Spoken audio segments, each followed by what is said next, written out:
불과 2, 3년 전만 하더라도 인천은 미분양 아파트가 3,000건을 넘을 정도로 분양 상황이 좋지 않았습니다. 네, 그러다 전국적인 부동산 상승세 속에 인천의 미분양 물량도 빠르게 사라졌는데요. 최근에는 부동산 시장이 얼어붙으면서 다시 미분양 아파트가 늘고 있습니다. 김진재 기자입니다. 지난달 입주자 모집 공고를 내고 2,597가구를 모집한 인천의 한 민간 임대 아파트. 청약 결과 평균 경쟁률은 2대 1을 기록했지만 전용 59제곱미터에서 326가구가 미분양됐습니다. 지난해 11월 송도의 한 민간 아파트 분양에서는 당첨자들이 대거 계약을 포기하면서 전체 공급 물량의 35%가 미계약분으로 남기도 했습니다. 한때 수천 건에 달하던 인천의 미분양 아파트는 지난 2년간 부동산 상승세 속에 빠르게 소진됐는데 최근 다시 증가하고 있습니다.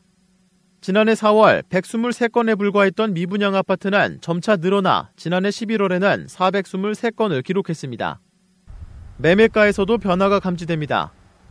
인천 아파트 매매가는 지난 한 해 동안 35%가량 오르며 전국에서 가장 높은 상승률을 기록했습니다. 하지만 집값 상승폭은 점차 줄어들었고 지난달 말 하락세로 전환했습니다. 인천 아파트값 상승세가 꺾인 건 약 2년 5개월 만입니다. 급등한 아파트 가격으로 인해 집값 고점 인식이 커진 데다 대출 강화 기조가 이어지면서 시장이 관망세로 돌아선 겁니다. 인천 아파트 매매 수급 지수 역시 지난해 12월 1년 2개월 만에 100 이하로 내려갔는데 이는 집을 살 사람보다 팔 사람이 많다는 걸 의미합니다. 이런 분위기는 한동안 이어질 것으로 보입니다.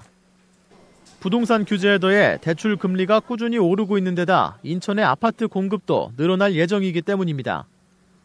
올해 인천 지역의 분양 예정인 아파트는 정부의 사전 청약 물량을 제외하더라도 약 3만 5천 가구에 달합니다. 특히 올해와 내년 인천에는 적정 수요의 2배를 넘는 입주 물량이 예정돼 있습니다. 다만 전문가는 수도권 전체로 보면 공급량이 많은 건 아니기 때문에 수도권 수요가 인천으로 몰릴 것을 고려하면 과거와 같은 미분양 대란은 없을 것으로 보고 있습니다.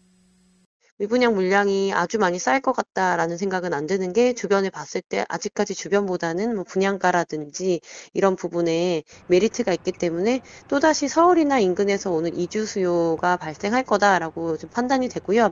좋은 입지라든지 교통, 인프라 이런 것들이 점점 중요해지기 때문에 덮어놓고 분양이 잘 되기는 어렵다라고 좀 판단이 됩니다.